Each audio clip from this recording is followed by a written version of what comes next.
حال ہی میں یمنی بائیو ٹیکنالوجسٹ ہاشم الغیلی نے ایکٹو لائف ٹیکنالوجی ڈیولپ کی ہے۔ انہوں نے ایک آرٹیفیشل وومب میں 30,000 بچوں کی بیک وقت پیدائش کر کے دنیا کو ماں کی کوکھ کے بغیر بچے پیدا کرنے کا کنسیپٹ دیا ہے، اور انہوں نے پبلکلی بہت ہی وضاحت کے ساتھ دکھایا ہے کہ آرٹیفیشل وومب کے ذریعے اس بچے کے ماں باپ 24 گھنٹے اپنے بچے کی ہیلتھ کے بارے میں بھی جان سکیں گے۔ اس کے علاوہ اپنے بچے کی حرکات کو نہ صرف موبائل کے ذریعے دیکھ سکیں گے بلکہ اس کو محسوس بھی کر سکیں گے، اور اس وومب میں بچوں کو بالکل ماں کی کوکھ کی طرح کا انوائرمنٹ بھی پرووائڈ کیا جائے گا۔ مثلاً فیٹس اپنے ماں کی کوکھ میں موجود ایمنیوٹک فلوئڈ میں پرورش پاتا ہے، اور یہ ماں کے جسم کے نیوٹرینٹس اور بچے کے یورین سے مل کر بنتا ہے،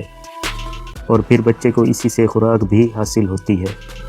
ان آرٹیفیشل وومب میں بھی اس طرح کا ماحول دیا جائے گا۔ اصل میں اس نے CRISPR-Cas9 ٹیکنالوجی کا استعمال کیا ہے، جس کے مطابق ماں باپ سے لیے گئے سپرم اور ایگ میں موجود جینز کو موڈیفائی کیا جا سکتا ہے، اور پھر اپنی مرضی کے مطابق بچوں کے رنگ، قد اور جسمانی خدوخال کو تبدیل کیا جا سکتا ہے، اور اس CRISPR-Cas9 کی مدد سے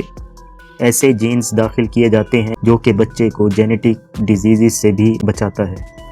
اور پھر ان جینز کو ایمبریو کے بننے کے دوران داخل کیا جاتا ہے۔ 16ویں صدی کے آغاز میں سوئس فزیشین نے بھی اس طرح کا کنسیپٹ دیا تھا کہ بچے پیدا کرنے کے لیے سپرم اور اینیمل مینیور کی ضرورت ہوتی ہے، اور پھر جس طرح فصلوں میں بیج ڈالنے کے بعد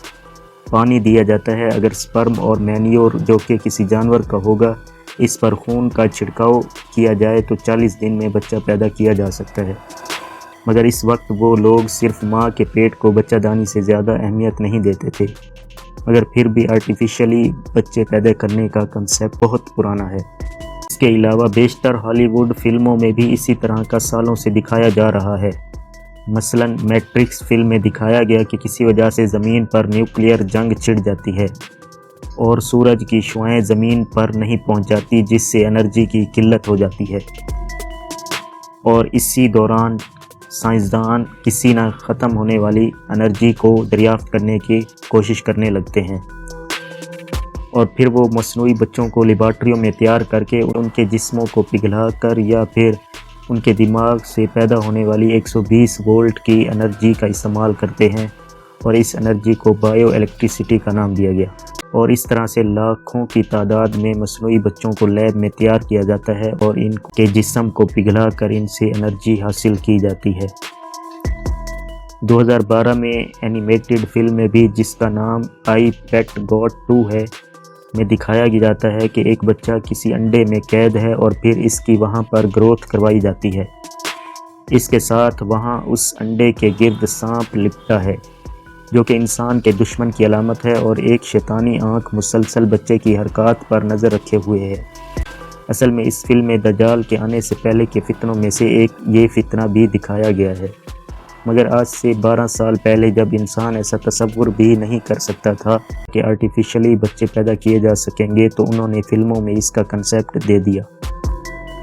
اصل میں جب انسان نے خدا کے حکم کو چیلنج کیا ہے اور خدا کے قانون میں مداخلت کی ہے، وہ شیطانی طاقتوں کے اور فتنوں کے قریب ہوتا گیا ہے، اور ان میں سے ایک فتنہ آرٹیفیشل وومب ہے، کیونکہ اس کے ذریعے انسانوں میں یہ کنسیپٹ پیدا ہو رہا ہے کہ وہ خدا کی تخلیق سے بہتر تخلیق نعوذ باللہ کر سکتے ہیں، اور وہ اپنی مرضی کے مطابق بچوں کی خدوخال کا تعین کر سکتے ہیں، مگر ایسا کرنا خدا کی خدائی کو چیلنج کرنے کے مترادف ہے۔ اس ٹیکنالوجی کو یہ کہہ کر انٹروڈیوس کروایا گیا کہ وہ مائیں جو کسی بیماری کی وجہ سے بانجھ ہیں یا پھر کسی وجہ سے یوٹرس ریموو ہو چکا ہے، وہ اس سے اپنے بچوں کی آرٹیفیشلی پیدائش کروا سکتی ہیں، مگر جب کوئی ٹیکنالوجی عام ہو جاتی ہے تو وہ لوگوں میں آسانیاں پیدا کرتی ہے۔ ایسے میں کون سی عورت چاہے گی کہ وہ اپنے بچوں کو 9 ماہ پیٹ میں رکھے اور پھر حمل کی تکالیف سے بھی گزرے؟ اس کے علاوہ سی سیکشن جو سب سے دردناک چیز ہے وہ عورت کو برداشت کرنا پڑتی ہے، تو وہ اپنے بچوں کو آرٹیفیشلی پروڈیوس کرنے پر زیادہ فوقیت دے گی۔ مگر سائنس بھی اس بات کو مانتی ہے کہ جو تعلق ماں اور بچے کا پیدائش سے پہلے اور بعد میں ہوتا ہے وہ کسی صورت بھی مشینیں پرووائڈ نہیں کر سکتی۔ اس سے